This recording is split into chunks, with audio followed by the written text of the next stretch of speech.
ورحمة الله وبركاته.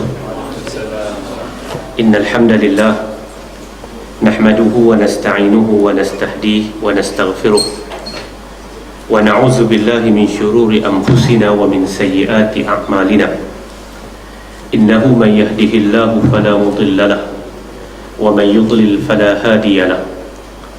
أشهد أن لا إله إلا الله وحده لا شريك له ونشهد أن محمدا عبده ورسوله. اللهم صل وسلم وزد وبارك على حبيبنا المصطفى ونبينا المجتبى محمد وعلى آله وأصحابه والتابعين ومن تبعهم بإحسان إلى يوم الدين. سبحانك يا الله لا نحصي ثناء عليك أنت كما أثنيت نفسك. لك الحمد حتى ترضى ولك الحمد إذا رضيت ولك الحمد بعد الرضا. اللهم لك الحمد كله. قال المصنف رحمه الله تعالى ونفعنا بعلومه وكراماته في الدارين آمين. Syama'il Muhammadiyah, Syama'il yang ke-23 tentang Al-Isabah. Dalam hadis berkaitan dengan Al-Isabah ada dua hadis, kita baca dua-dua sekali insya-Allah. Hadis yang pertama pada malam ini daripada Anas bin Malik radhiyallahu anhu, dia meriwayatkan anna an-nabiy sallallahu alaihi wasallam kana syakiyan fa kharaja yatawakka'u ala Usamah bin Zaid wa alaihi thawbun qitri, dan boleh juga dibaca wa alaihi thawbun qatari, wallahu ta'ala a'lam. Qad tawahhasha bihi fa shalla bihim.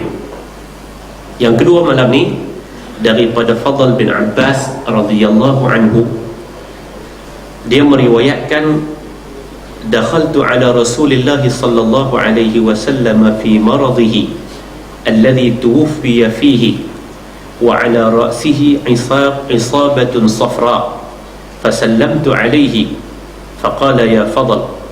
قلت لبيك يا رسول الله. قال اشدد بهذه العصابة رأسي. قال ففعلت ثم قعد فوضع كفه على منكبي ثم قام فدخل في المسجد.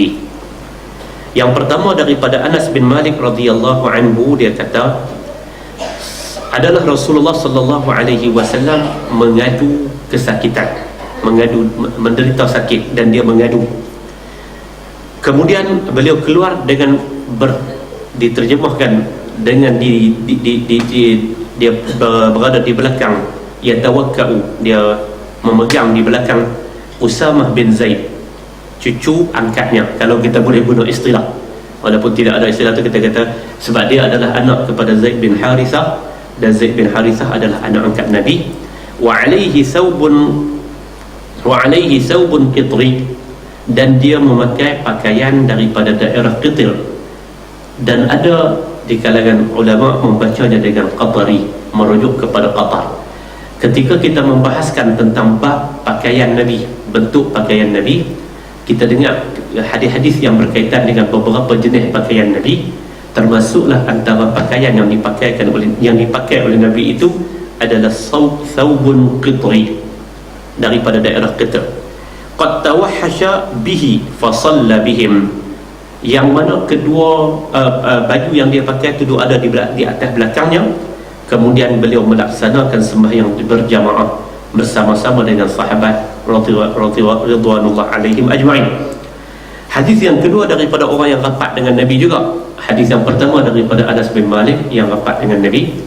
Hadis yang kedua daripada sepupu Nabi, anak kepada Al-Abbas, abang kepada Abdullah bin Abbas, nama dia Al-Fadl.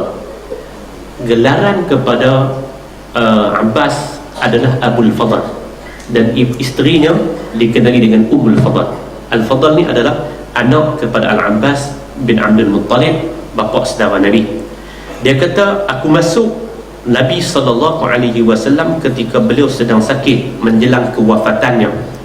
Tuan-tuan, kita dengar banyak riwayat tentang macam mana Nabi SAW sakit, dan pada waktu itu kalau berdasarkan riwayat yang masuk duk jaga Nabi ni Anas bin Malik, Ali bin Abi Talib, Fatimah Zahra, Al-Fadl. Dan Al-Fadl tu sampai waktu memandikan Nabi adalah Al-Fadl bin Abdul Muttalib, Ali bin Abi Talib, dan ada riwayat 2 kali Abdullah bin Mas'ud radhiyallahu anhu masuk menziarahi dan berkhidmat kepada baginda Rasul sallallahu alaihi wasallam. Itu cerita dia. Jadi dia kata dia masuk menziarahi Nabi ketika mana Nabi SAW sakit yang membawa kepada kewafatan. Ketika itu kepala baginda diikat dengan pembalut kuning. Itu dipanggil dengan isabah. Isabah dalam bab fiqh ada 2 kali kita akan jumpa perkataan isabah dalam fiqh. Satu, isabah pembalut. Kalau kita mengaji dalam kitab contoh fiqhul manhaji itu, kita akan jumpa satu bab selepas ataupun di antara bab tayammum akan dicerita tentang bab isabah. Isabah ni balutan kepada luka ataupun dalam bentuk yang dia ikat. Yang pentingnya dia membalut. Dan dalam bab tayammum kitab fiqhul manhaji akan disebut tentang macam mana kita nak menguruskan isabah. Satu.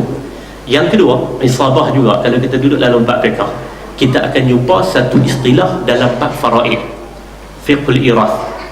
Ada apa yang disebut sebagai isabah. Isabah secara mudahnya adalah selepas ada ashabul furud, tidak ada orang yang menghalang dan lain sebagainya, orang yang berhak menerima faraid, harta pusaka ni, kemudian ada lebihan itu kerana ada halangan di sana sini, maka lebihan itu dipanggil dengan isabah. Siapa yang berhak kepada isabah tu dibincang dalam bab faraid. Jadi fiqh ni dia ada istilah-istilah dia yang tersendiri. Dia tak boleh cakap tanpa pakai helmet. Dia cakap dia serbu tanpa pakai helmet, dia jadi tuan-tuan. Macam hak baru ni tentang istilah yang diperkenalkan oleh Qardawi memperkenalkan. Sebenarnya yang bahas itu sudah lama tentang apa yang disebut sebagai istihalah tentang zat yang asalnya haram, tetapi apabila hilang segala-galanya, hilang sifat, hilang rasa, hilang bau, hilang apa semua ni, tapi dia diambil daripada perkara tersebut, maka apakah jadi halal ataupun haram? Pendek ceritanya, Majma' Fiqh Al-Islami yang berpusat di Jeddah tolak konsep apa yang dipanggil dengan istihalah. Tetapi Majlis Fatwa Eropah yang dipengerusikan oleh Yusuf Al-Qardawi, timbalan pengerusinya pada waktu diterima fatwa ini adalah Syekh Faisal Mulwi, mereka menerima apa yang dipanggil dengan konsep istihalah. Istihalah tu kalau istilah lama dalam kitab-kitab fiqh lama pada pandangan ulama-ulama mutaqaddimin, mereka berbicara tentang contoh yang kerapnya adalah 3 contoh yang dibawa oleh para ulama hak dulu-dulu. Yang pertamanya tentang kasturi yang berasal daripada darah kijang kemudian bertukar menjadi kasturi. Yang keduanya adalah tentang arak yang berubah menjadi cuka. Jadi kita akan jumpa tentang perkataan cuka ni. Dan yang ketiganya tentang garam yang bercampur dengan dalam tu disebut bercampur dengan sedikit daripada babi, tercampur macam tu, tapi setelah goy semua tak tahu dah babi itu duduk tak mana.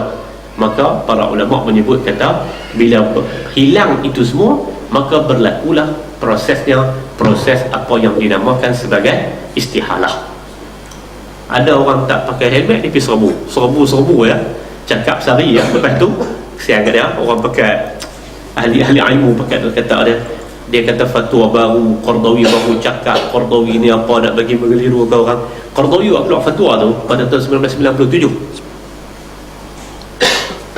Dan juga Wahbah Az-Zuhaili telah siap tulis dalam kitabnya Al-Fiqhul Islami wa Adillatuhu agak lama.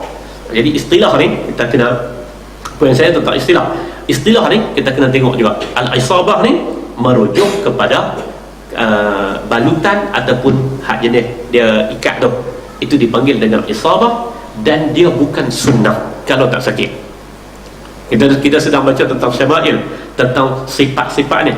Tidaklah kita perlu buat kalau kita tidak sakit dan kita tidak sakit sebagaimana yang disebut dalam hadis ini. Fasallamtu alaihi, aku pun bagi salam, kata Al-Fadl bin Abbas. Faqala, Nabi kata, ya Fadl, wahai Fadl. Aku pun menjawab, labbaika ya Rasulullah. Saya menjawab dengan kata, saya akan memenuhi panggilanmu wahai Rasulullah. Qala ushdud bihazihi al-isabah. Maka beliau kata, perapat, kencangkan sikit isabah ini. Qala, dia kata, fafa'altu, aku pun buat. Summa qa'ada, kemudian Nabi SAW duduk dan meletakkan tangan beliau di atas belakangku sambil berpegang lagu tu. Kemudian summa qama, dia berdiri dan bawa Nabi SAW masuk dalam masjid. Tuan-tuan, kedua-dua hadis ini menceritakan tentang kesungguhan Nabi SAW nak pergi ke masjid.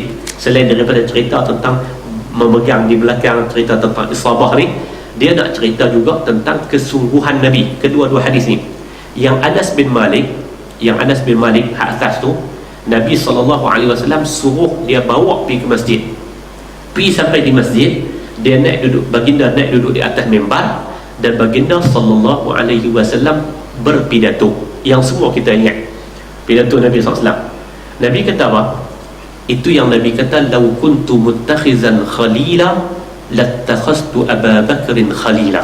Ketika itulah Nabi kata, Nabi duduk atas mimbar tu, Mula-mula Nabi kata, ada seorang hamba khuyyira baina zahratad dunya wa baina an yalqi Allah. Ada seorang hamba diberikan pilihan, sama ada dia nak dapatkan bunga-bunga hidup di dunia ini, ataupun dia nak dapatkan keredaan Allah dengan dia mati bertemu dengan Allah. Fa khayyara hadzal 'abd, Nabi kata, hamba ini telah memilih untuk bertemu dengan Allah. Abu Bakar dengar, Abu Bakar teriak. Abu Bakar dia faham, dia rapat dengan Nabi SAW. Waktu itulah Nabi SAW sebut, law kuntu muttakhizan khalila lattakhastu Aba Bakrin khalila. Kalau aku nak ambil kekasih di kalangan orang lelaki, nescaya aku akan ambil Abu Bakar itu sebagai kekasih. Itu satu. Manakala dalam riwayat Al-Fadl, itu ceritanya itu disambung dalam riwayat At-Tabrani daripada Al-Fadl bin Abbas. Dia kata, Nabi pun ambil tanganku dan dia masuk, sehingga aku angkat baginda untuk duduk di atas mimbar. Nabi duduk, kemudian Nabi pun berceramah, Nabi berpidato. Fa khataba, dia kata apa? Sih fin nas fa sihtu fin nas fajtama'a ilaihi nas. Dia kata kepada Al-Fadl, panggil semua orang yang ada kat sekitar ni. Aku pun panggil, kata Al-Fadl, semua orang pakat masuk. Maka Nabi pun tahmid kepada Allah, memuji Allah Subhanahu wa taala. Kemudian dia kata, wahai sekalian manusia, siapa-siapa yang hak aku ada padanya ataupun hak dia ada padaku, maka pada hari ini mai tuntut hak dia ataupun berikan hak aku yang ada padanya. Lalu dia kata, siapa yang aku pernah pukul belakang dia, mai hari ini pukul belakang aku. Siapa yang aku pernah menjatuhkan maruah dia, hari ini mai tuntut maruah dia di hadapanku. Dia sebut satu yang agak panjang, yang Nabi SAW nak bagi tahu, kata di akhirnya dia beritahu, saya nak bertemu dengan Allah Subhanahu wa taala dalam keadaan saya meridai Allah dan Allah Subhanahu wa taala meridai saya. Nabi SAW berpidato. Ada 3 kali kalau tuan tengok dalam riwayat. Kemudian sekali lagi Nabi SAW minta nak keluar. Depa pun dah angkat dia. Angkat baginda Rasul untuk keluar. Baginda sakit teruk nak keluar. Tiba-tiba baginda Rasul kata, bah, sudah. Dan baginda berbaring balik. Itulah yang digunakan oleh orang-orang Syiah, menyatakan sebenarnya ada lagi Nabi SAW nak bagi tahu, antaranya tentang khilafah ataupun penggantinya adalah Sayyidina Ali radhiyallahu anhu. Apa yang sebenarnya Nabi SAW nak bagi tahu, itu tidak riwayat. Dan kalaulah perkara itu terlalu penting sampai termasuk dalam perkara khilafah ini, sudah tentulah baginda Rasul SAW tidak akan mendiamkannya. Kemudian setelah itu baginda Rasul tak pernah keluar dah, kerana sakit dia teruk. Sampai pada pagi yang semua kita tahu, pagi kewafatan Rasul tu, dia buka terai di antara rumahnya dengan masjid tu. Dia buka.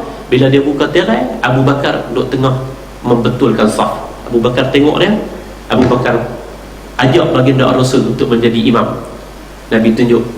Itu dalam riwayat menyebut fatabassama yadhhak, baginda Rasul SAW tabassama, senyum, yadhhak, sampai keluar suaranya kerana gembira melihat pada pagi itu penuh orang dalam Masjid An-Nabawi, masjid yang dibina oleh baginda Rasul, yang menyebabkan bila orang semua tengok Nabi gembira pada waktu pagi itu, semua orang pakai balik. Cerita sikit tentang kewafatan Nabi, semua orang pakai balik, termasuklah Sayyidina Abu Bakar balik rumah dia yang kedua. Abu Bakar dia ada 2 buah rumah dalam riwayat. Kalau tuan-tuan tengok dalam yang ditulis oleh satu orang doktor daripada India, satu orang syekh daripada India, tentang kedudukan rumah-rumah sahabat. Salah satu daripada rumah dia, ni duduk dalam Masjid An-Nabawi. Dalam Masjid An-Nabawi, tuan-tuan masuk daripada Babus Salam, sampai habis kat dinding yang pintu tu, tuan-tuan mari ke kiri, tuan-tuan tengok di sebelah atas tu, dia tulis Khawkhah Abi Bakar, kha waw kha ta, Khawkhah Abu Bakar. Tu rumah Abu Bakar. Tuan-tuan pergi terus, orang perempuan untuk masuk ke tengok raudah tu, di sebelah belakang makam Nabi SAW, dia tulis kha waw kha ta Ali. Itu adalah rumah Sayyidina Ali radhiyallahu anhu. Hari itu Abu Bakar balik rumah dia yang kedua, rumah dia yang di luar daripada kota Madinah. Bila balik, ketika itulah dalam riwayat menyebut baginda Rasul sallallahu alaihi wasallam bertukar-tukar di antara bahu Sayyidina Ali dengan bahu Sayyidatina Aisyah al-Kubra radhiyallahu taala anha. Dan ketika itulah baginda Rasul menyebut ila rafiqil a'la, yang dalam riwayatnya Sayyidatina Fatimah dia tak boleh tengok baginda Rasul sallallahu alaihi wasallam menghadapi saat sakaratul maut, yang baginda memasukkan tangannya ke dalam qadah, qaf dal ha, qadah makna dia mangkuk, kedah dia makna dia mangkuk, qadah, dia memasukkan tangannya ke dalam qadah, wa yamsahu wajhahu, kemudian dia sapu wajah dia, dan dia berdoa, baginda berdoa, Allahumma a'inni ala ghamaratil maut wa sakaratil maut. Riwayat tu kalau hak paling mudah carinya dalam kitab 40 hadis 40 hadis penawar hati bagi Ustaz Ahmad Fahmi Zamzam. Dia sapu wajah dia, kemudian dia baca Allahumma a'inni ala sakaratil maut wa ghamaratil maut. Dia kata la ilaha illallah inna lil mauti sakarat. Dia kata tidak ada Tuhan melainkan Allah, sesungguhnya bagi setiap kematian itu ada sakarat, ada sakitnya, hatta kepada baginda Rasul sallallahu alaihi wasallam. Fatimah tak boleh, dia tengok dalam keadaan yang cukup sedih. Dia kata ya abatah, ya wa akramah, ya abatah, alangkah sakitnya wahai bapa kesayanganku. Dia ulang sebut macam tu. Nabi SAW kata, demi Allah wahai anakku yang tersayang, selepas hari ini bapamu tidak akan menghadapi lagi saat kesakitan. Maka wafatlah baginda Rasul sallallahu alaihi wasallam. Lepas tu apa berlaku? Bila Rasul sallallahu alaihi wasallam wafat, berita tu segera keluar, termasuklah sampai kepada Abu Bakar yang duduk di Quba. Abu Bakar patah balik. Umar tak boleh terima. Yang kalau tuan-tuan tengok dalam plan lakar yang diletakkan oleh pengarah daripada India tu, beliau menyebut kedudukan tempat Umar berdiri itu adalah di antara Bayraha, bahagian depan kebun Abdul Rahman bin Auf tu, dengan Masjidin Nabawi. Dia berdiri di tempat yang lapang, dan dia kata lebih kurang kedudukannya di hadapan mihrab lari. Dia duduk di situ, dan dia bagi ada Sayyidina Umar menyebut, siapa yang menyatakan Muhammad dah mati, dah wafat, aku akan penggal kepalanya. Fa innahu zahaba ila rabbih kama zahaba Musa ila rabbih. Sesungguhnya Muhammad telah pergi bertemu dengan Tuhannya selama 40 hari, sebagaimana Musa pergi bertemu dengan Tuhannya 40 hari. Lepas itu dia patah balik iman. Orang tahu kata Nabi dah wafat, siapa pun tak berani kata apa.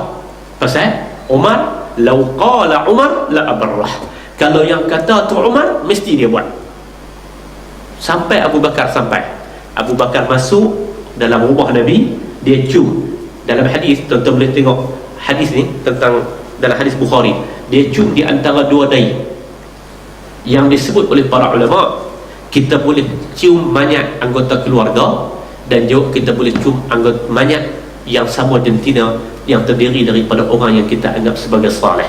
Dia cium di antara dua ni. Kemudian baginda Sayyidina Abu Bakar menyebut tibta hayyan wa tibta mayyitan, kamu wangi ketika hidup dan kamu wangi ketika mati. Istirahatlah, kamu akan diberikan balasan oleh Allah Subhanahu wa taala. Allah Ta'ala tidak mempersia-siakan kamu sejak daripada hari ini. Ungkapan Abu Bakar itu, kata para ulama, lahir kerana Abu Bakar adalah orang yang merasai semua derita Nabi sallallahu alaihi wasallam. Semua derita Nabi adalah derita Abu Bakar Siddiq radhiyallahu anhu. Kemudian berlaku apa? Lepas tu Abu Bakar keluar, dia tengok Umar, dia kata, Umar berhenti sat, aku nak bagi penjelasan. Umar cakap juga, Umar berhenti sat. 3 kali ada orang bawa batu letak bagi tinggi sama dengan Umar. Abu Bakar naik diri.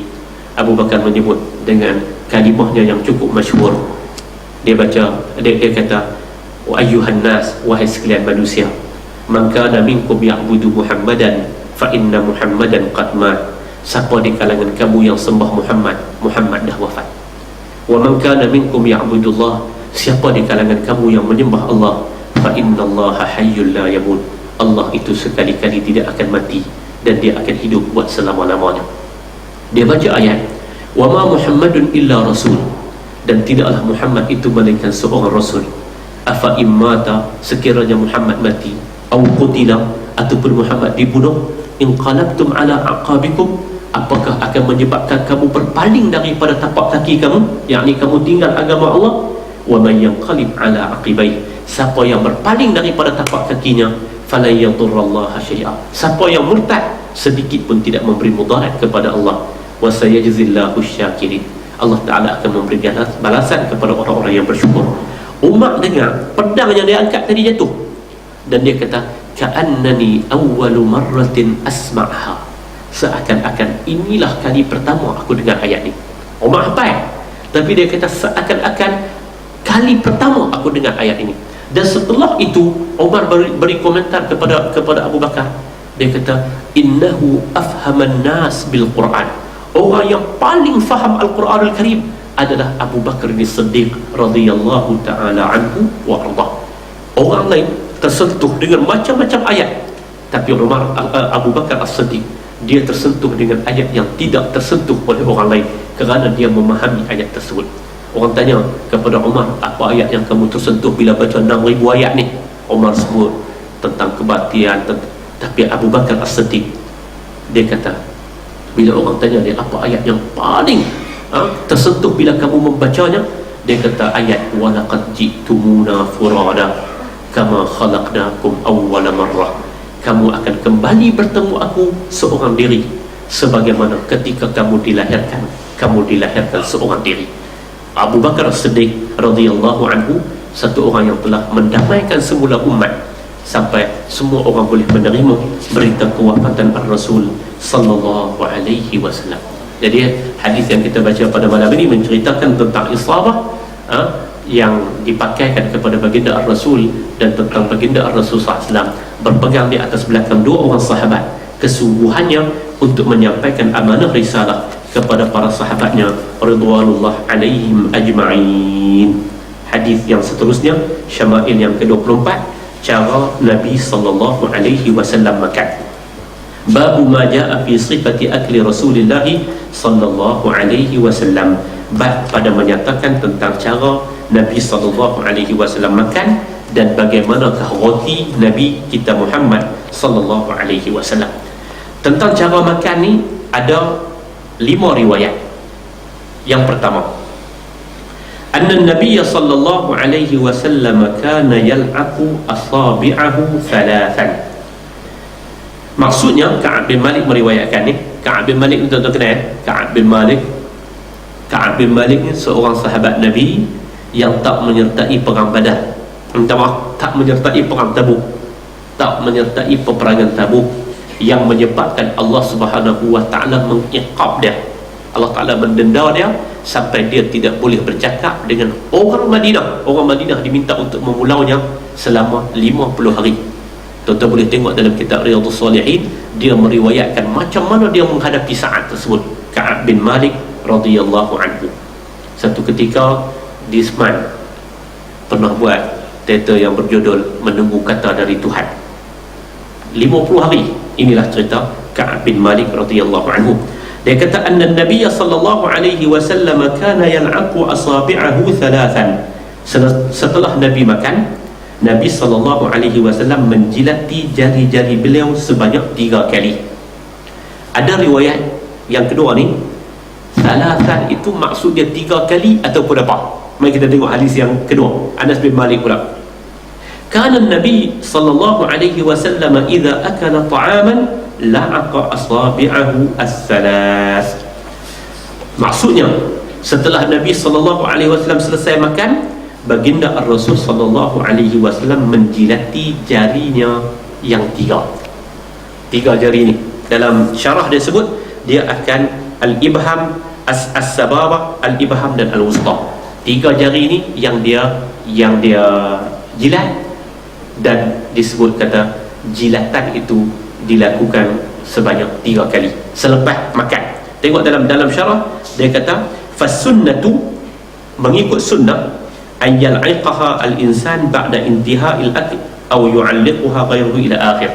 Dia kata mengikut sunnah Nabi SAW, ini sunnah bahawa seseorang itu dia boleh jilat jarinya yang 3 ini sebanyak 3 kali ba'dal akli, selepas dia makan. Okey, itu hadis.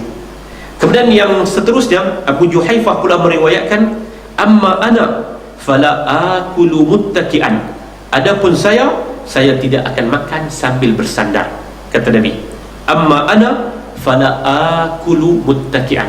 Adapun saya, kata Nabi, saya tidak akan makan secara bersandar. Pasal apa Nabi sallallahu alaihi wasallam kata aku tidak akan makan secara bersandar? Kerana ketika makan, ini yang disebut, apabila makan sungguh-sungguh tunjuk kata nak makan, tidak dalam keadaan halai balai macam tu. Itu yang disebut dalam hadis yang Nabi kata kalau nak menyembelihlah dengan cara yang sungguh. Nak makanlah sungguh-sungguh dengan keadaan yang makan, bukan dalam keadaan yang terlalu bersantai seumpama itu. Wallahu a'lam bissawab. Hadis yang keempat juga Ka'ab bin Malik, dia kata kana Rasulullah sallallahu alaihi wasallam ya'kulu bi asabi'ihi thalathi wa yal'aquhunna. Rasulullah sallallahu alaihi wasallam makan dengan menggunakan ketiga jari beliau, dan setelah makan baginda menjilati ketiga-tiga jari itu, termasuk jari ibu. Dalam riwayat itu yang dimakan oleh baginda Ar-Rasul sallallahu alaihi wasallam. Okey, yang kelima, utiya Rasulullah sallallahu alaihi wasallam bitamrin fara'aituhu ya'kulu wa huwa muq'im min al-ju'i.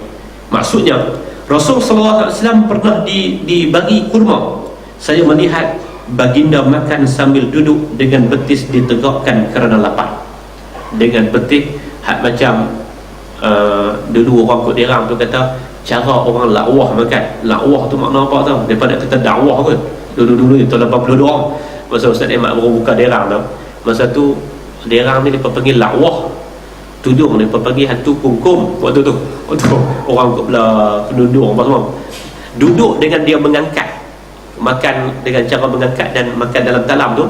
Itu cara duduk itu ada dalam riwayat baginda Rasulullah SAW makan ketika mana min syiddatil ju', ketika mana baginda Rasul sallallahu alaihi wasallam amat lapar. Dalam apa nama syarahnya juga disebut muq'im minal ju' ai aqa'a fi julusihi tasanudin ila ma wara'ah. Diangkat betisnya dengan melapitkan kepada perutnya supaya sedikit yang ada itu boleh ditampung masuk ke dalam. Wallahu ta'ala a'lam bis-shawab. Kesimpulannya, ada 3 benda yang Nabi sallallahu alaihi wasallam tunjuk dalam hadis-hadis ini. Yang pertama adalah sunnah menjilat jari. Yang kedua, larangan daripada makan dalam keadaan muttaqi'ah, dalam keadaan bersandar santai.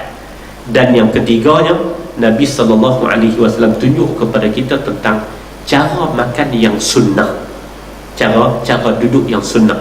Makan cara lain, apakah tak boleh? Boleh, tapi ini yang ditunjuk oleh baginda Ar-Rasul sallallahu alaihi wasallam. Syama'il yang ke-25, bentuk roti Nabi sallallahu alaihi wasallam.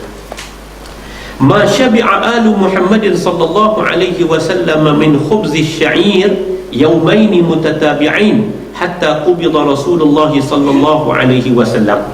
Maksudnya, keluarga Rasul sallallahu alaihi wasallam tidak pernah memakan roti gandum sehingga kenyang selama 2 hari berturut-turut sampai baginda wafat. Keluarga yang dimaksudkan di sini dalam syarah adalah isteri-isterinya, anak-anak isterinya, dan juga anak angkat ke anak-anak isterinya. Ada isteri yang dah ada anak, dan juga anak angkat kepada isterinya, seumpama Abdullah bin Zubair, anak kepada Asma dan Zubair bin Awam yang duduk dengan mak menakan dia, Aisyah radhiyallahu taala anha. Adapun anak-anak Nabi sendiri yang kecil-kecil, yang lelaki mati kecil-kecil, dan yang perempuan itu ketika selepas hijrah semua mereka telah berkahwin dengan Uthman bin Affan dan berkahwin dengan Sayyidina Ali radhiyallahu taala anhum ajma'in. Yang dimaksudkan ahli di sini bukan merujuk kepada ahli keluarga yang ahlu Muhammad, termasuk yang disebut kata Uqail itu ahlu Muhammad, ahlul bait. Ali, keluarga Ali, Al-Hasan, Al-Husain, Abbas, zaujatul Rasul, bukan itu yang dimaksudkan, tetapi orang yang berada di bawah tanggungjawab nafkah baginda Ar-Rasul sallallahu alaihi wasallam. Ma syabi'a, mereka tidak pernah kenyang, yaumaini mutatabi'ain, 2 hari berturut-turut, kerana baginda Ar-Rasul SAW di rumahnya kadang-kadang tidak ada makanan. Seterusnya, Salim bin Amir meriwayatkan dia mendengar Abu Umamah Al-Bahili berkata, "Ma kana yafdulu an ahli baiti Rasulillah sallallahu alaihi wasallam khubdzus sya'ir." Tidak pernah ada kelebihan persediaan roti gandum di dalam keluarga Nabi sallallahu alaihi wasallam, dalam rumah Nabi sallallahu. Tidak pernah ada lebihan, kerana baginda Ar-Rasul sallallahu alaihi wasallam memilih untuk hidup sebagai seorang miskin.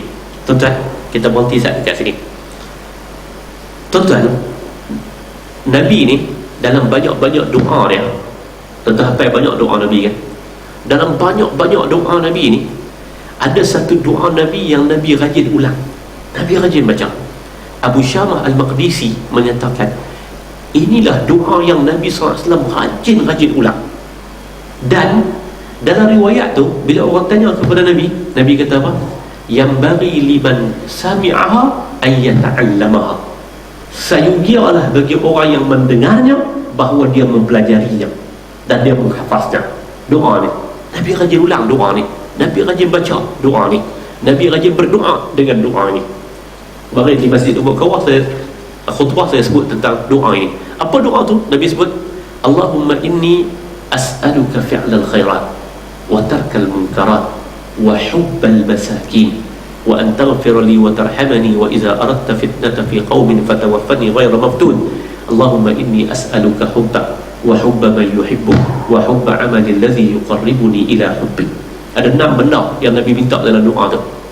Yang pertama, Nabi minta, ya Allah, bagilah kepada kami ni perasaan mudah buat kebaikan, mudah buat kebajikan, perasaan mudah buat kebajikan. Sebab kebajikan ni ramai orang tahu, kan? Ramai orang tahu. Tapi nak mudah buat kebajikan ni bukan semua orang dianugerahkan oleh Allah. Allah Ta'ala taufik, dia boleh dapat. Allah Ta'ala tak taufik, dia tak boleh dapat. Tuan-tuan, pagi tadi di satu tempat di Shah Alam, saya sebut tempat mana, ada satu tempat di Shah Alam pagi tadi, mereka buat perasmian kedai pakaian muslimah di pagi tadi. Saya dijemput untuk rasmi orang lain lah. Saya dijemput untuk buat tazkirah sebelum tu.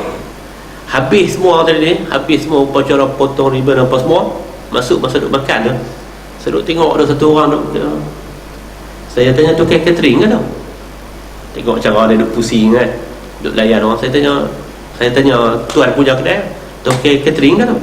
Dia kata tak, isteri kepada rakan kongsi, isteri kepada rakan kongsi dia jual pakaian muslimah ni macam-macam jenis tudung dah, bawai, sanggui, macam-macam lah, Sarimah, Fatimah, Khadijah, semua dah, macam-macam jenis tudung dah, jubah mai pada semua negara dah. Bini rakan kongsi dia ada pakai seluar ketat pakai Masa nak balik tu saya kata, kau pakai lagi jubah. Dia kata, tak apa Ustaz, panas saya kira ambil pahala jual je dah. Dia ambil pahala jual. Dia tak, tuan-tuan, pasal apa? Dia tahu lah kata hak tu adalah pakaian muslimah. Kalau tidak dia tak buat. Fi'lal khairat, buat perkara yang baik ni Allah Ta'ala anugerah baru dia boleh buat. Watarkal munkarat, tinggal perkara yang munkar ni, sama dia kena minta daripada Allah. Allah Ta'ala taufik baru boleh tinggal. Dia bukan spesial orang ada ilmu boleh tinggal perkara yang munkar. Dah, kadang-kadang orang yang ada ilmu dia buat kemungkaran yang lebih besar dan lain sebagainya. Yang ketiga tu, wahubbal masakin, aku minta kepadamu ya Allah perasaan kasih kepada orang miskin. Awak kasih orang miskin ni bukan khairat lah, khairat, kebajikan dah, kebaikan dah. Pasal apa Nabi SAW pergi khususkan pula wahubbal masakin, kasih kepada orang miskin? Pasal apa?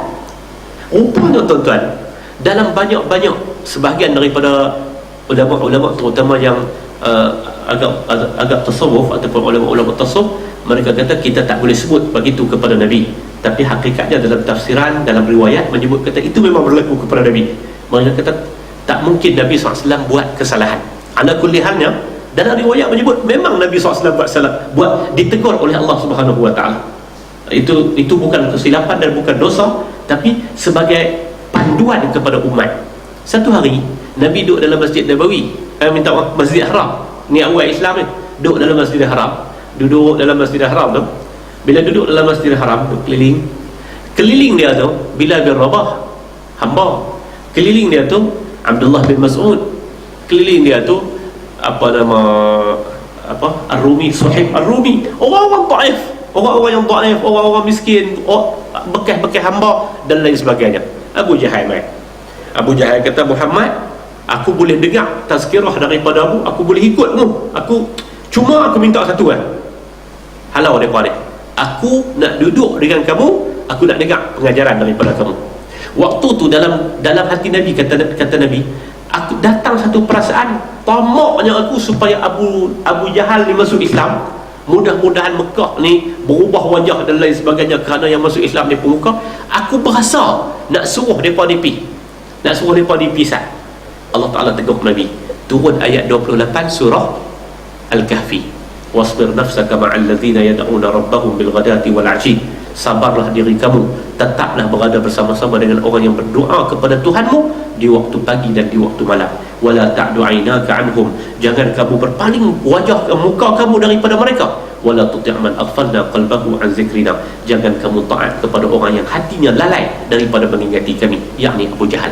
Nabi SAW pun dandan tak jadi buat. Nabi terus duduk bersama-sama dengan mereka ni. Tuan-tuan, kasih kepada orang miskin tu menyebabkan Nabi memilih untuk menjadi Nabi yang miskin.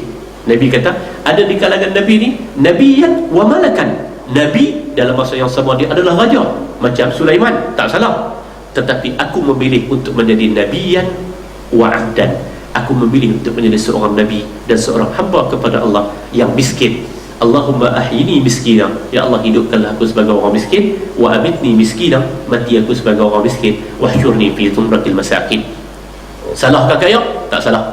Cuma baginda Rasulullah bagi tahu kemuncak kasih sayang yang boleh bawa kepada syurga, yang tak ada kerana lain, sebetul-betul semata-mata kerana Allah, adalah kasih kepada orang miskin. Kita kasih kepada tokoh, mungkin kerana ketokohannya, walaupun kita kata kerana Allah. Kita kasih kepada orang kaya, kita boleh kata kerana Allah, tapi mungkin kerana kekayaannya. Kasih kepada orang miskin boleh buat apa? Orang miskin, dia tak boleh bagi apa kepada kita, projek lagi tak boleh bagi. Dia pun makan projek berim tuan-tuan, dia tak boleh bagi apa kat kita. Dia bukan satu orang tokoh yang boleh sokong, tapi kita kasih kepada dia. Kasih inilah kasih yang sejati, yang boleh bawa kita kepada syurga Allah. Ada lagi 3 benda yang diminta oleh Nabi SAW. Nabi ini, dia selain dia memilih untuk hidup miskin, baginda Rasul tidak melarang orang untuk hidup sebagai orang kaya. Tak larang. Dan apa dalilnya? Ketika Abdurrahman bin Auf nak bagi harta dia kepada Nabi, nak bagi semua, Nabi kata jangan. Bagi setengah, Nabi kata banyak. Bagi suku, Nabi kata itu pun banyak. Tapi kalau ini yang kamu nak bagi, aku akan ambil hak kamu bagi ni untuk kebajikan Islam, untuk kebaikan Islam. Dan dalam hadis yang lain, Nabi SAW suruh para sahabat berdoa minta untuk menjadi ghaniyan muta'affif, seorang yang kaya tapi kayanya itu ada jiwa yang penyayang kepada orang-orang miskin. Itu baginda Rasul sallallahu alaihi wasallam. Ibnu Abbas meriwayatkan, kana Rasulullah sallallahu alaihi wasallam yabitu al-layali al-mutatabi'ata tawiyan huwa wa ahluhu la yajiduna 'asha'an wa kana aktsaru khubzihim khubz asy-sya'ir. Rasulullah sallallahu alaihi wasallam dan keluarganya pernah harus menahan lapar selama beberapa malam berturut-turut kerana tidak ada makanan. Sebahagian besar roti yang mereka makan adalah roti gandum. Asya' dalam hadis itu tuan tengok, asya' dengan baris atas itu maksud dia makan malam. Nabi tak makan malam. Yang waktu yang kalau siang baginda telah berpuasa, malamnya pun baginda tak makan. Kerana apa? Kerana tak ada makanan. Itu bahasa Arab kalau Isya hija sama, buh baris bawah maksud dia Isya, sembahyang Isya. Kalau Asya maksud dia makan malam. Bahasa Arab. Bahasa Arab dia ubah baris sikit, ubahlah makna. Walimatul arus kenduri arus, apa nama arus ni maksud dia pengantin. Walimatul arus kita tulis walimatul urus. Dia kata dalam kad kahwin orang Melayu tu ada 3 salah. Yang pertama walimatul urus, sepatutnya walimatul arus. Yang keduanya turut mengandung si keluarga bawah. Ustaz Majid kata, bukan saya kata. Tuan-tuan hadirin mukminin yang saya hormati sekalian. Okey, ini baginda Rasulullah SAW punya rumah dia tak ada bekalan. Kalau tuan-tuan tengok dalam hadis-hadis yang seterusnya, tuan-tuan akan dapati pernah ada bekalan yang agak lebih.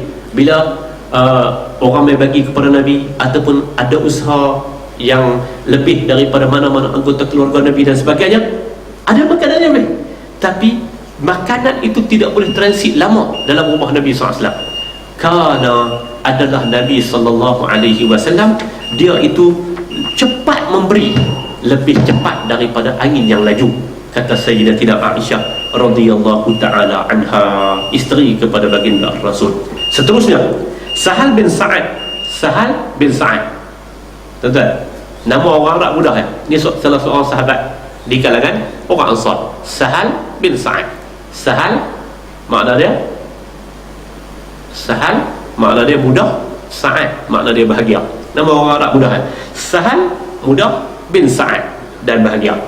Sahal bin Sa'ad meriwayatkan bahawa seseorang bertanya kepadanya, akala Rasulullah sallallahu alaihi wasallam an-naqi, yakni al-huwari ataupun al-huwara. Faqala Sahlun, ma ra'a Rasulullah sallallahu alaihi wasallam an-naqiyya hatta laqiya Allah azza wa jalla. Faqila lahu, hal kanat lakum manakhil ala ahli Rasulillah sallallahu alaihi wasallam? Qala ma kanat lana manakhil. Qila lahu, kaifa kuntum tasna'una bis-sya'ir? Qala kunna nanfukhuhu fayatiru minhu ma tar summa na'jinuhu. Ini cerita macam mana proses gandum itu mereka buat macam mana, dan cerita tentang makanan yang dipanggil sebagai makanan naqi, roti yang berwarna putih melalui proses gandum yang terbaik selepas diayak dan disaring beberapa kali. Roti kecil yang lari tu, roti naqi kecil tu. Roti hak besar tu roti tempayan, roti kecil tu tudung cerek hak kecil tu. Hak putih melepak tu, roti tu dipanggil sebagai roti naqi. Dia tanya, ada orang tanya kepada Sahal bin Sa'ad, pernahkah Rasulullah sallallahu alaihi wasallam makan naqi ataupun huwarra? Sa'ad menjawab, Rasulullah tidak pernah melihat naqi hingga beliau wafat. Dia tak pernah makan makanan-makanan yang macam tu dalam rumah dia sehingga baginda sallallahu alaihi wasallam wafat. Sahal ditanya kembali, apakah kalian memiliki alat penyaring pada masa Nabi SAW, manakhil yang mengayap, yang memproses gandum itu? Ia menjawab, kami tidak memilikinya. Sahal ditanya lagi, lalu apa yang kalian lakukan dengan gandum untuk menjadikannya roti? Ia menjawab, kami meniupnya, menganginkannya sehingga kotoran-kotorannya berterbangan, lalu kami membuatnya menjadi adunan. Itu pada roti yang menyebabkan roti itu bukan roti yang naqi. Roti itu bukan roti, yang putih melepak itu. Wallahu ta'ala a'lam. Syahid hadis nak tunjuk lagi betapa baginda Rasul sallallahu alaihi wasallam amat bersederhana dalam makannya. Anas bin Malik meriwayatkan, saya nak fahami hadis yang berkaitan dengan bab ini. Ma akala an-nabiy sallallahu alaihi wasallam ala khiwanin wala fi sukur rujah wala khubza lahu muraqqaq. Qala fa qultu li Qatadah fa ala ma kanu ya'kulun. Qala ala hadhihi as-sufah. Tuan-tuan, pinggan mangkuk rumah Nabi, macam mana bentuk makanan dihidangkan dengan apa di rumah Nabi SAW? Rasulullah SAW kata Anas bin Malik, tidak pernah makan di atas meja makan dan tidak pula menggunakan piring yang kecil. Baginda tidak pernah diberikan roti yang dihaluskan. An-Naqi tadi ni, Yunus yang salah seorang daripada periwayat hadis ini berkata, saya bertanya kepada Qatadah, lalu di manakah mereka makan? Ia menjawab, di atas sufrah. Saprah, sufur maksudnya sufrah. Sufrah kulit ataupun kain yang dihamparkan semacam ini, lalu dilakukan oleh Qatadah tunjuk kepada Yunus. Tuan-tuan, maksudnya apa hadis ni? Hadis ini nak sebut tentang kerana Nabi memilih untuk hidup miskin, dia boleh minta dan Allah, dan Nabi ni dia ada hak khumus 1/5 daripada harta rampasan perang dan sebagainya, itu adalah hak Nabi. Fa inna lillahi khumusuhu walir rasul. 1/5 daripada harta rampasan perang itu adalah hak Allah dan Rasul, hak Rasul. Tapi baginda Rasul sallallahu alaihi wasallam tak ambil dengan tujuan untuk bermewah-mewahan dan lain sebagainya. Dalam syarah tuan-tuan dia sebut macam ni. Dia kata dalam apabila hadis-hadis ni menyebut tentang bagaimana baginda Rasul SAW sederhana, bukan dengan tujuan untuk berkata kepada umatnya, kamu juga kena makan macam ni, tak boleh makan atas meja, seibalik bakar meja pula kacau, tuan-tuan. Dah, bukan itu maksudnya. Maksudnya ialah dia kata akhbarana, diberitahu kepada kita, nak memberitahu kepada kita tentang betapa sederhananya Nabi, dan Nabi istiqamah di atas pilihannya untuk hidup sebagai seorang miskin. Bukan nak sebut kata tak boleh, tapi baginda Ar-Rasul sallallahu alaihi wasallam kata nak tunjukkan bahawasanya itulah pilihan kepada orang yang memilih untuk menjadi golongan-golongan abrar. Tuan-tuan pernah dengar ungkapan ni? Golongan-golongan muhsinin, golongan-golongan masjid, tuan-tuan, golongan-golongan muqarrabin, golongan-golongan yang dekat dengan Allah. Tuan-tuan pernah dengar ungkapan ni? Hasanatul abrari sayyiatul muqarrabin. Hasanat, perkara yang oleh orang-orang yang baik ini dianggap kata perkara yang hasanat, perkara-perkara yang boleh kira lah perkara yang baik lah, perkara yang elok. Tapi bagi al-muqarrabin macam baginda Ar-Rasul, sayyiatul muqarrabin, macam tu pun dianggap buruk lagi. Macam kita baca macam kita baca Al-Imam Al-Qushairi sebut, untuk orang abrar, kalau dia boleh, orang yang sekadar orang baik, orang alhamdulillah orang baik, kalau dia boleh jaga witir satu malam 3 rakaat, hasanatul abrar, cukup baik dah untuk dia. Tapi untuk muqarrabin kalau tak bangkit tahajud, teruk. Kalau sekadar 3 rakaat witir ya, sayyiatul muqarrabin, itu masih buruk lagi bagi orang-orang yang nak menghampirkan dirinya kepada Allah Subhanahu wa taala. Hasanatul abrari sayyiatul muqarrabin, itu yang Nabi SAW nak tunjuk, bukan untuk melarang umatnya daripada hidup dalam keadaan itu. Tuan-tuan, apa dalilnya? Sekali lagi kita balik kepada kisah kebun Bayraha. Kebun Bayraha, dalam kebun Bayraha tu Abdul Rahman bin Auf radhiyallahu taala anhu, dia kata aku menikmati keindahan alam ini, aku boleh istirahat dan lain sebagainya. Ka'ab bin Malik yang kita sebut tadi ni, kenapa menyebabkan dia tak pergi ke Tabuk? Dia kata bila aku balik ke rumah, masuk dalam ladang tamar, aku berasa cukup damai. Maksudnya apa? Baginda Ar-Rasul tak larang hak tu, tak larang, tak apa, kamu boleh hidup. Cuma aku sebagai muqarrabin, orang yang nak menghampirkan diri kepada Allah dan orang yang terpilih, maka dia memilih untuk buat yang lebih lagi. Dan dalam konteks ini baginda sallallahu alaihi wasallam memilih untuk hidup sebagai seorang yang cukup-cukup dan seorang yang miskin. Okey. Hadis daripada Aisyah radhiyallahu anha, dia kata, hadis daripada Masruq, dia kata, dakhaltu ala Aisyah fada'at li bi ta'amin wa qalat ma ashba'u min ta'am fa asha'u an abkiya illa bakaitu. Qala qultu lima? Qalat azkurul hal allati faraqa 'alayha Rasulullah sallallahu alaihi wasallam ad-dunya wallahi ma syabi'a min khubzin wa lahmin marrataini fi yawmin. Maksudnya, satu hari saya mengunjungi Aisyah radhiyallahu anha, ia kemudiannya menghidangkan makanan dan berkata, ketika aku makan hingga kenyang, aku sentiasa menangis, kata Aisyah. Lalu ditanya oleh Masruq, kenapa? Dia kata, Aisyah menjawab, aku teringat ketika aku berada bersama dengan Nabi sampai Nabi wafat. Demi Allah, baginda tidak pernah makan roti dan daging 2 kali satu hari sampai kenyang 2 kali satu hari. Itu tidak pernah dilakukan oleh baginda Rasul sallallahu alaihi wasallam. Tu nak sebut kata orang luar, nak sebut kata pilihan yang dipilih oleh baginda Rasul sallallahu alaihi wasallam. Dalam banyak riwayat tuan-tuan kena tengok, pasal apa baginda buat macam ni? Pasal apa baginda buat macam ni? Nak sebut kata baginda Rasul kata, aku nak rasa derita orang-orang yang lapar. Kerana aku nak jadi sayyidul masakin, nak jadi penghulu kepada orang-orang miskin di hari kiamat kelak, dan aku tak mau banyak dihitung di hadapan Allah Subhanahu wa taala. Masalah hadis yang masyhur tuan-tuan. Hadis ni masyhur. Ramai orang sebut benar ni.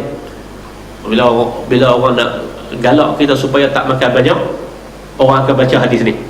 Nahnu qaumun la na'kulu hatta najur wa iza akalna fala nashba'. Kita adalah kaum, nak sebut semua umat Nabi Muhammad ni, kaum. Kita merujuk kepada kita ni, kaum yang kita tidak makan melainkan apabila lapar. Bila kita makan, kita tak kenyang. Tuan-tuan, sama dengan hadis ni. Hadis ni maudhu' tuan-tuan. Nak makan nasi mandi sekali 2 talam tak ada masalah apa. Bukan nak kata Nabi SAW larang untuk makan, tak. Baginda Rasulullah SAW nak sebut bagaimana amalan yang dilakukan oleh baginda sendiri. Baginda Rasul sallallahu alaihi wasallam, dia tidak pernah kenyang satu hari 2 kali daripada roti dan juga daripada daging, sebagaimana yang diriwayatkan oleh isterinya Aisyah radhiyallahu anha. Kemudian seterusnya Aisyah meriwayatkan, dia kata, ma syabi'a Rasulullah sallallahu alaihi wasallam min khubzi sya'ir yawmaini mutatabi'aini hatta qubid. Rasulullah sallallahu alaihi wasallam tidak pernah makan roti gandum hingga kenyang selama 2 hari berturut-turut hingga baginda wafat, sebagaimana hadis sebelum ni dan hadis yang terakhir. Ma akala Rasulullah sallallahu alaihi wasallam ala khiwanin wala akala khubzan muraqqaqan hatta ma'. Rasulullah tidak pernah makan di atas meja hidang, meja makanan, dan baginda tidak pernah memakan roti yang sudah dihaluskan sampai baginda mati. Roti yang namanya naqi itu tidak pernah dimakan oleh baginda Rasul sallallahu alaihi wasallam. Dan dalam riwayat, orang yang buat ni, orang yang buat macam ni, yang jaga makanan dia makan benda yang sikit-sikit dan lain sebagainya, itu adalah Abu Bakar As-Siddiq radhiyallahu ta'ala anhu wa ardah. Syama'il yang ke-26 kita ambil 2 hadis. Nak tengok Nabi makan tu dengan apa? Make 2 hadis. Hadis yang pertama daripada Aisyah, hadis yang kedua daripada Abdullah bin Abdul Rahman. Kedua-duanya membawa makna yang sama. Anna Rasulullah sallallahu alaihi wasallam qala ni'mal idamu al-khal. Yang kedua, ni'mal idamu awil udamu al-khal. Maksudnya apa? Rasulullah bersabda, lauk pauk yang menjadi campuran kepada roti yang dicicah, yang paling baik adalah cuka. Idam tu maksudnya kuah, gulai, kuah dan sebagainya. Hak jenis berkuah tu, hak tu dia panggil idam ataupun udam. Kedua-dua hadis membawa makna yang sama. Al-khal itu adalah al-khal. Khal ni apa? Khal ni adalah cuka. Ni'mal idamu al-khal. Hadis diriwayatkan oleh Muslim. Sebaik-baik idam adalah al-khal. Okey. Saya nak bawa benda ni. Para ulama berbincang. Antaranya Al-Khattabi, dia kata maksud dia apa? Apakah makanan yang terbaik itu adalah cuka, ataupun maksudnya apa? Khattabi kata, saya nak baca apa yang dia sebut ni. Ma'nahu madahul iqtisad fil ma'kal. Maksudnya sebaik-baik makanan itu adalah makanan yang sederhana. Khal itu makanan yang sederhana. Makanan yang cuka. Khal itu daripada tamar, khal itu daripada apple dan lain sebagainya. Yang lah ni orang pakai duk kipit tentang khal. Apakah khal itu sendiri adalah makanan sunnah? Nak kita tahu, adakah khal itu sendiri adalah makanan sunnah? Riwayat lah ni makanan sunnah banyak tuan. Lah ni makanan sunnah banyak. Coklat makanan sunnah mana? Wallahu a'lam. Tak apalah nak jual, tak ada masalah, apa jual. Tapi pasal apa duk kena dempet coklat sunnah, apa sunnah? Hak betul-betulnya apa makna? Adakah ni'mal idam, sebaik-baik idam itu adalah khal tu sendiri kah sunnah? Khattabi kata maknanya Nabi nak tunjuk tentang madhul iqtisad fil ma'kal, kesederhanaan dalam makan. An-Nawawi pula kata was-sawab, Imam An-Nawawi kata annahu madahal khal nafsahu. Nawawi pula kata maksud dia khal tu sendiri memang makanan yang baik. Makna dia itu adalah makanan yang Nabi pilih sebagai makanan yang terbaik. Manakala Ibnu Hajar pula dia menghimpunkan di antara dua-dua pandangan ni. Dia kata ustifida min madhihi annahu idamun fadil jayyid. Kita faham daripada hadis ni memang khal tu adalah makanan yang baik. Dan Ibnu Hajar sebut orang yang ada kepakaran dalam bidang itu perlu teliti dan juga menandakan tentang sederhana dalam makanan, sampai Nabi tak pilih makanan-makanan yang hebat. Baginda Ar-Rasul memilih untuk makan hanya al-khal. Wallahu ta'ala a'lam. Tuan-tuan, makanan sunnah yang dalam bentuk ubat, maksud dia jadi ubat. Tidak semua makanan yang pernah diriwayatkan baginda Rasul sallallahu alaihi wasallam makan maka dia boleh diproses untuk menjadi ubat dan lain sebagainya. Sebab ada sebahagian makanan itu adalah makanan atas kedudukan baginda sebagai orang Arab. Contoh dia tuan-tuan, al-qadid, daging kering. Daging kering tu apakah dia makanan sunnah? Dan ada sepotong hadis Nabi memperkenalkan diri dia. Nabi kata apa?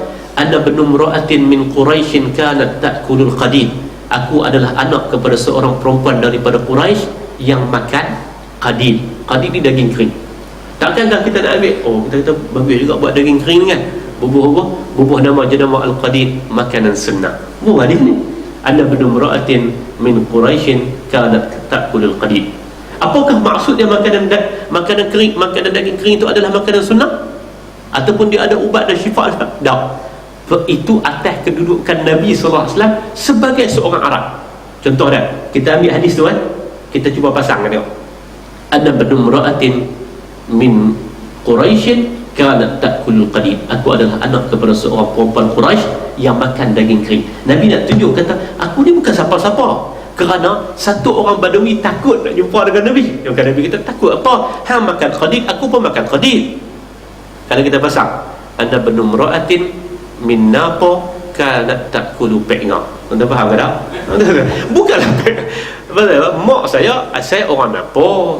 Dulu kecil-kecil dia rajin jamu saya makan pe'nga. Jadi tak ada apa. Ya, makanan tu sendiri, makanan kedudukan Nabi sebagai orang Arab.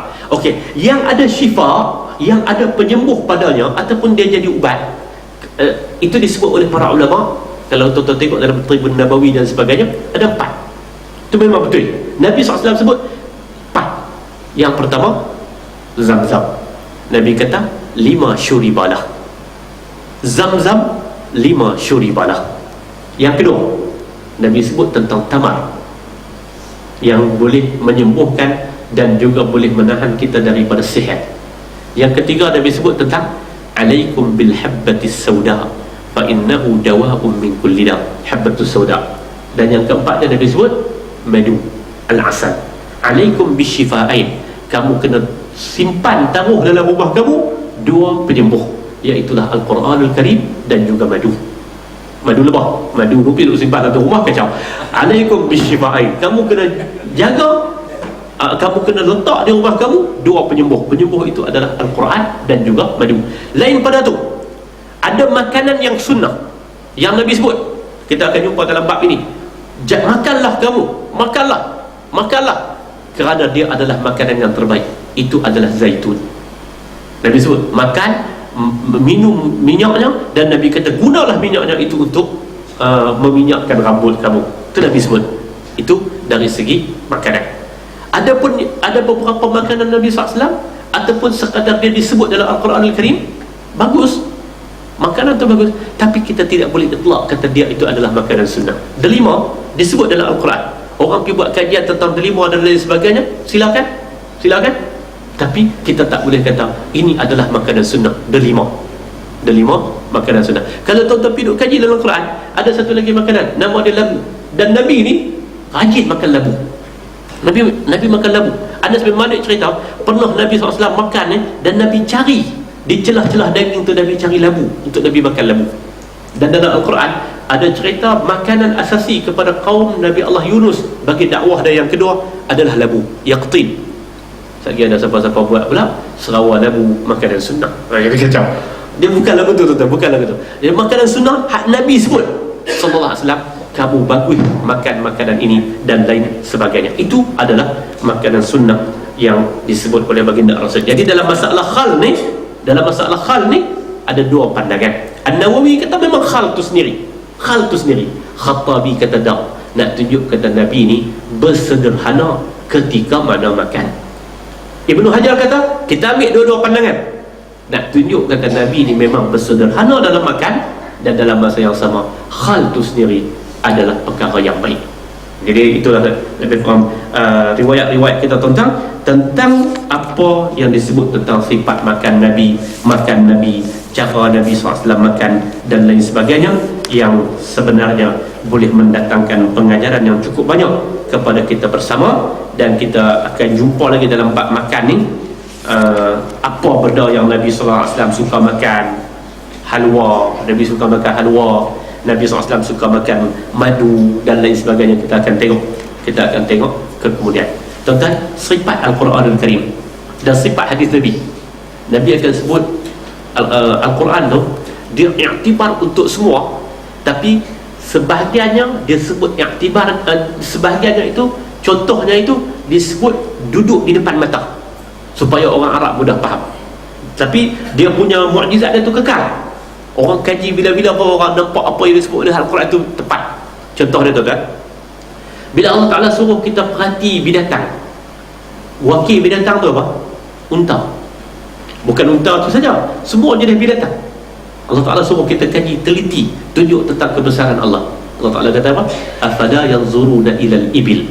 Syekh Qutub kata pasal apa Allah Ta'ala sebut ibil? Pasal orang Arab kenal ibil. Kalau ayat Quran turun, afala yanzuruna ila panda kaifa khuliqat, dia pun tak kenal. Orang Arab tak kenal panda. Satu-satunya, tuan-tuan, Ibnu Ashur sebut, satu-satunya binatang yang orang Arab tak kenal tapi Allah Ta'ala sebut adalah babi. Babi ni Allah Ta'ala tak, satu-satunya, dan dia satu-satunya jenis binatang yang diharamkan, yang disebut dalam Al-Quran kata diharamkan. Anjing tak disebut haram. Anjing satu dia main tak disebut kata haram, hukum dia haram, tapi tidak disebut keharaman dia dalam Al-Quran Al-Karim. Sekali dia main dengan sebut kalbuhu, anjing, merujuk kepada anjing Ashabul Kahfi yang 8 tu. Dan satu lagi memperumpamakan ulama dengan anjing, tapi dia tak sebut hukum anjing tu sendiri. Dia dibincangkan dalam hadis. Ulama-ulama yang jahat ni diumpamakan dengan anjing.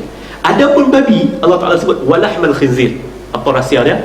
Akhirnya Ibnu Ashur kata kamu akan dapati makanan yang paling banyak intisyar di muka bumi ini adalah babi. Makanan haram yang paling banyak intisyar di muka bumi, itu babi. Ibnu Ashur sebut ni tuan-tuan, sebelum Jakim nak kira halal haram apa semua lama dah Ibnu Ashur sebut. Tuan-tuan tengok, hampir kes sebut sepatah ya. ada DNA babi. Terkejut habis tuan-tuan. Saya kesian tengok pakcik tu. Hak nak sekadar nak tukar darah tu, saya tak apa nak kesian. Saya kesian ke hak seorang lagi tu. Nak pergi Mekah macam mana ni, babi habis ni. Kesian kat tuan-tuan. Hak nak tukar darah tu tak bagi. Jadi mudah-mudahan Allah Ta'ala selamat kita semua. Itu lebih kurang perbincangan kita malam ni saja. Pergi habis 9 suku pasal bulan depan, bulan Ramadan dah tuan-tuan. Mudah-mudahan Allah Ta'ala bagi keberkatan kepada kita bersama. Allah Ta'ala memasukkan kita di kalangan orang yang mendengar kata, mengikut yang terbaik daripada perkataan. Selamat menyambut Ramadan Al-Mubarak. Kullu amin wa antum bi alfi khair. A'udzu billahi minasyaitonir rajim. Bismillahirrahmanirrahim. اللهم علمنا ما ينفعنا وارزقنا علما ينفعنا وزدنا علما. اللهم ارزقنا متابعة النبي محمد صلى الله عليه وسلم أولا وآخرا وظاهرا وباطنا وقولا وعملا صالحا. ربنا عليك توكلنا وإليك أنبنا وإليك المصير. وصلى الله على نبينا محمد والحمد لله رب العالمين. سبحانك اللهم وبحمدك أشهد أن لا إله إلا أنت أستغفرك وأتوب إليك. بسم الله الرحمن الرحيم. والعصر إن الإنسان لفي خسر إلا الذين آمنوا وعملوا الصالحات وتواصوا بالحق وتواصوا بالصبر. والسلام عليكم ورحمة الله وبركاته.